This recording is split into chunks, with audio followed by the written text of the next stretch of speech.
What's up, guys? It's Techno Viking 23 coming to you today with some Destiny, and as it is the weekly reset, I figured I would go through and maybe recap this latest Iron Banner. As you guys know, Iron Banner concluded yesterday. It was the last day, so hopefully you guys were able to get in there and get any gear that you wanted. I personally had some mixed results with this Iron Banner. I did manage to get a couple of nice weapons and some other gear, and get my level 32 boots, which allowed me to actually finally reach level 32 on my Titan. But overall, Iron Banner 5 I thought was a mixed bag, so just wanted to give some of my thoughts on that, some ways maybe they can improve the next one. But first, I just wanted to go through some of my results and some of the gear I managed to pick up. It did take me quite a while, but I did manage to get to rank 5 this time. Took me approximately 93 matches to get to rank 5. Only 38 of those were wins. So it is really difficult to play Iron Banner if you are a solo. You constantly get matched up with pretty bad teams, at least that was my experience. At one point, I needed one win to get to rank 4. It took me 13 games to get that one win. 13 losses in a row. It took over 3 hours to get that next win to get to rank 4. So it was a bit of a trial this time to get where I wanted to be, but I did get some halfway decent items this time. First, I have my Gellion's Demise. Now, I actually had this from Iron Banner 3. I had got 2 of these as a drops. One of them I ended up actually sharding, or getting rid of. I thought you could dismantle them for shards, and then found out Iron Banner is just like the Queen's Wrath event, where they took away the ability to actually dismantle the weapons to get energy or any of that stuff. So ended up deleting one of those. It turned out to be for naught, I guess. But I actually took this one and reforged it a few times till I got some decent perks that I liked. And this time around, I got the focus lens scope, which I really do like, and I also got the quick draw scope on here, which is good for close quarters in the Crucible and also in PvE. But I got Who's Next with Kill with the Final Round, makes the reload speed go a little bit quicker, which is good because most of the scout rifles have a little bit slower reload times. And I got Snapshot, Hammer Forge to actually put the range out to the maximum.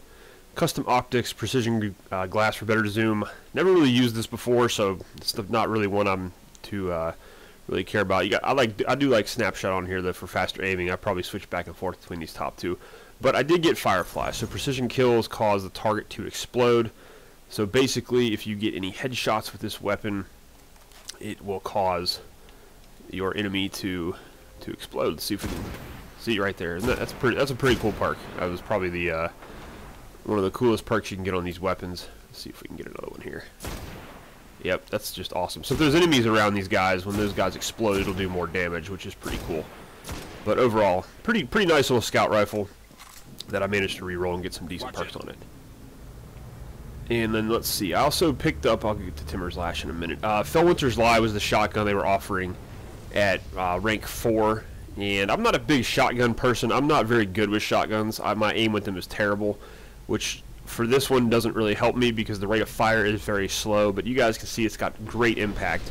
This is pretty much almost a guaranteed one-hit kill wherever you are. Now, I did re-roll this, and I got arc because that was one of the damage types I was missing on secondary shotguns. So I got an arc shotgun. Unfortunately, the perks weren't that. I don't think they're that great. They're okay. I got Final Round, so the last round deals a little bit of bonus damage, but that's on a 6-round shotgun. That's not really that great because, especially with this one, the rate of fire is so slow. It's going to take you a while to get through that last round. Quick draw, so that's okay. Perfect Balance is pretty good for stability, but this perk tree in the middle here is pretty much crap.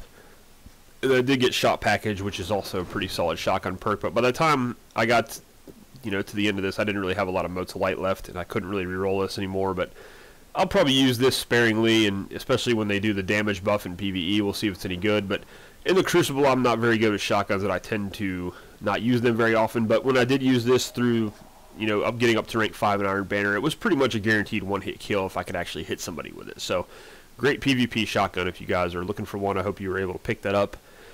Now, I also did get another Radagast Fury. I got this as a drop after I hit rank 3 in one of the matches, and I re-rolled this once, and it came up as Arc, which was one of the damage types I didn't have on my Heavy, so I kind of kept this one. It's got Cluster Bombs, which I actually like this perk. It's kind of fun to use, even though I know some people don't think it's that great. I just think it's fun when you shoot a rocket and just blows everything up around the area and just cluster bombs the enemy. Did get heavy payload to max out the blast radius, and then we've got Who's Next. So a kill with the final round of the magazine makes your reload speed increase, which for this, since it's only a 1-round magazine, 1 round in the tube there, that makes your reload pretty quick. Haven't been able to really upgrade that yet, but that'll go along with my other Radagast Fury I have that's void damage, so pretty cool drop. And then finally, I decided to get on and play a little bit more towards the end of the event, just to get this hand cannon. This was the main drop I wanted this time. Unfortunately, I got this in the very last match I played, like 20 minutes before the weekly reset when Iron Banner went away, so I didn't have time to re-roll it, and unfortunately didn't get the greatest perks on it. I got hip fire, which for me, I'd hardly ever hip fire with hand cannons. I guess this would be okay for close range. Does have perfect balance in Flared Magwell and Send It, which are all 3 pretty good perks. I more than likely... Stability, I don't really worry about it because I usually pace my shots with this hand cannon. So I'll probably end up going with Flared Magwell or the or Send It perk when I get those unlocked. And then Feeding Frenzy, kills with this reload, increase reload speed. So that's a nice perk to have because that way I can actually just go ahead and use Send It instead. But pretty solid hand cannon overall. It does have very high impact, a little bit slower rate of fire. I wish it had a little bit bigger magazine. I wish I could have got Field Scout on it. But as far as I know, there will be another Iron Banner in March, so I will probably just save up a bunch of Motes of Light and re-roll this hand cannon until I get some better perks on it. Because I think with the right set of perks, this thing could be an absolute monster. It's pretty good as it is right now. I didn't get a chance to use it in Iron Banner Mutt at all, but I did use it in the Crucible a little bit today, and it's very solid. It's a 2 to 3 hit kill most of the time. So that's pretty much it for the weapons.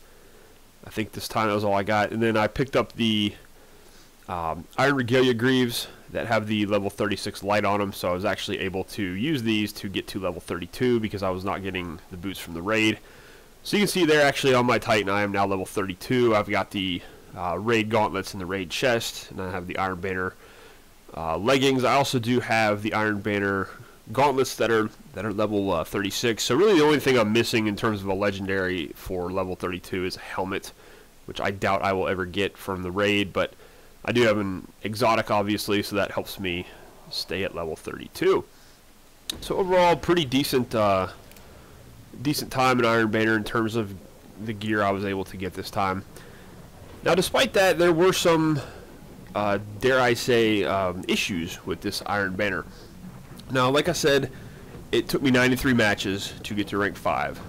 The good news with that is my KD this time was actually very good. I kept track of it, and I maintained a 1.3 KD throughout this entire Iron Banner event, which for me is really good. You know, I'm not the best at PvP, as I say all the time.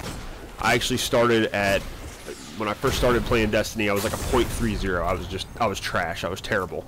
But you know, I watched a lot of videos, tried to get better, tried to improve. Actually used the Iron Banner 3 and Iron Banner 4 to help my game a little bit.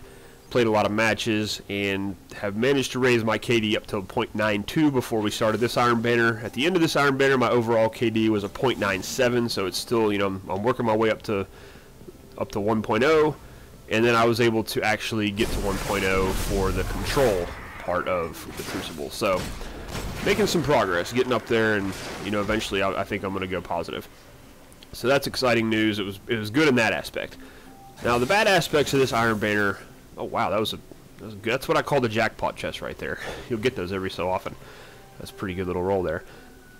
This Iron Banner, you know, it just felt like a chore by the end of it. You know, getting up to rank 3 went pretty quick, but then to get to rank 4 and rank 5 by the end of it, I'm not really sure why I even went to rank 5, but I'm kind of glad I did because, like I said, the last match I managed to get Timur's Lash, which was one of the weapons I really wanted. But the matchmaking this time around was terrible. The map selection, you know, there's only 4 maps in the rotation this time, so we just kept getting Rusted Lands over and over and over again, and then Blind Watch over and over and over again. Every so often we would get Twilight Gap, or, yeah, I think it's Twilight Gap. That's the map I probably don't like the most in the Crucible, and I was actually happy when it came up because it gave us a little bit of variety. Now, I know their last weekly update, they did mention that the next Iron Banner, they're going to hopefully have more maps in it, and a better rotation system. It was something they had wanted to implement before this Iron Banner, but they were unable to, and I really hope they are able to get that in because the next Iron Banner, it's just got to have better maps. You know, you got to put Burning Shrine in there and put a couple more PvP maps in there. It's just with 4 maps, it's just not good, and you wind up playing the same maps over and over again. And Blind Watch, you know, as I've said many times before, is a horrible PvP map in this game, especially if you start on the A flag and you're not playing with a good team, which unfortunately in Iron Banner is more often than not. If you're a single, it's going to be really difficult to win, just because people don't know how to break that spawn system and you know, be able to cap 2 flags. Let's see if we can hit this guy with the rockets here. It's terrible. But you can see the cluster bombs there. I like this rocket launcher, even if it's not the greatest. It's got some nice perks. You can see the cluster bombs take guys out there at the end. But yeah, so the maps were, I hope they fix that. That's definitely something that needs to be improved for the next Iron Banner. The next thing was the matchmaking. This game just desperately needs some kind of matchmaking, skill-based matchmaking system. Because, you know, I'm not the greatest at PvP, as I've said many times, but I don't think I'm horrible anymore. You know, I'm good enough to hold my own. You know, a lot of the Iron Banner matches, I was going above a 2.0 KD a lot of the time. You know, I had some bad matches here and there, but for the most part, like I said, my average was 1.3, and I felt like I held my own. And a lot of times I was on top of the leaderboard, which is not that's not good if an indication if I'm actually the top player. I had one match where, you know, I went like 2.7, and everybody else on my team was like below 0.6, which, if that happens, you just get crushed. And a lot of the games were lopsided, just, you know, we were just getting destroyed. There were a ton of matches we lost by 7,000, 8,000, you know, 10,000 points, which is just, it's just demoralizing. You know, you think you're doing well, you start off in the game on a nice little streak, and you think you're doing pretty good, but then you look at the, you know, at the score, and you're 2 minutes in the game, you're down by like 3,000 points, and it's like, whoa, how did that happen? And then you realize that everybody else on your team is just not playing very well. And I think what happens is you get a lot of people who don't normally play the Crucible. They see the Iron Banner and they see the gear that's available, and they think, oh, you know, I can go in there and get that gear and earn that reputation. And I just don't know. I think that has to be it, because there's so many people in the Iron Banner who are just not very good at the Crucible. And again, I'm not the best player, but, you know, I see all these 31s and 32s, and they're going sub 0.5 KD every single match, and it's just, you know, all they're doing is feeding the enemy team kills and feeding the other team supers, and just making it fairly miserable to play. And I'm not sure, honestly, if people, you know, enjoy being that bad at it. You know, it's like, I don't understand why they would keep playing. But I don't know. There's got to be some kind of way they can matchmake people a little bit better. You know, if they can do it by your combat rating, by your kill-death ratio, I don't know how, but there's just has to be a way for them to do it. It's just not, the way it is right now is not great. So matchmaking's got to be something they can look at, you know, for the next Iron Banner. And that was pretty much it. I mean, I think the other things that, you know, they're going to have to come up with some better rewards too. Because I have to say, for this Iron Banner, it was a little bit, you know, lackluster. You know, I played 93 matches, and I think that entire time I only saw one exotic drop that entire time, and I was Patience in Time, and that was sometime around rank 2 of Iron Banner for me. Nobody on my team ever got an exotic. Only a couple of legendaries, like the Iron Banner weapons, were awarded. So really, no one was getting that good of gear drops this time, at least from, you know, my perspective on the teams that I was on. Didn't really see too many rewards dropping. And the other thing too, I know the next Iron Banner, it's leaked that it's coming in March. I just think they've got to do something to give it a shot in the arm. They've got to make it a little bit more enticing now, especially now that I'm level 32. I don't really have any reason to play the next Iron Banner, and I think a lot of players are getting to that point now that we've had 5 of them. It's the same shaders, the same emblems, it's the same rewards pretty much every time. And they really, I think, need to add some kind of incentive. My idea would be to put in some kind of exotic armor or weapon that's associated only with Iron Banner, and it's like a multi-part, you know, kind of like a bounty you would do to get an exotic. You would get that in the Iron Banner, and you would have to do some kind of bounty, like multiple bounties. Now, I know they did say they were going to change up the bounties for the next Iron Banner, so that's good news. Hopefully they're going to have some pulse rifle bounties and some hand cannon bounties and things like that, which will help mix up the weapon use. Because that was the other thing, this Iron Banner was still the same. It was all Vex Mythoclast, it was all Surus Regime, it was all Thor. You know, people are still using just the exact same weapons over and over.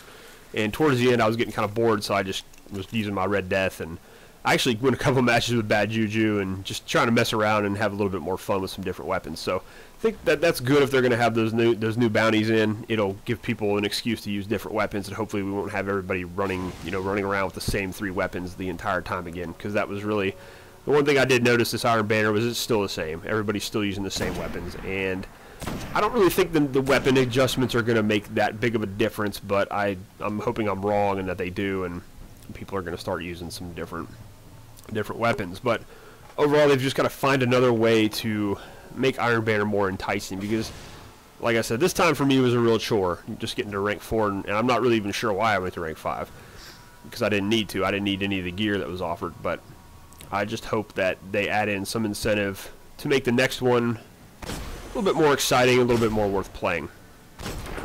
But that's about it. I mean, so overall, mixed bag, this Iron Banner. You know, let me know, did you guys play, if you took part in Iron Banner, you know, did you get any decent rewards or any decent drops? You know, what weapons did you wind up purchasing? Did you get the gear? And let me know what you thought of this Iron Banner. Overall, I think it needs some changes to make it a little bit better, but it wasn't too bad. So, mixed bag, like I said. Anyways, guys, it's Techno Viking 23 from the Cosmodrome. I'm going to go ahead and sign off here. Hope you guys have enjoyed the video, and I will see you again next time.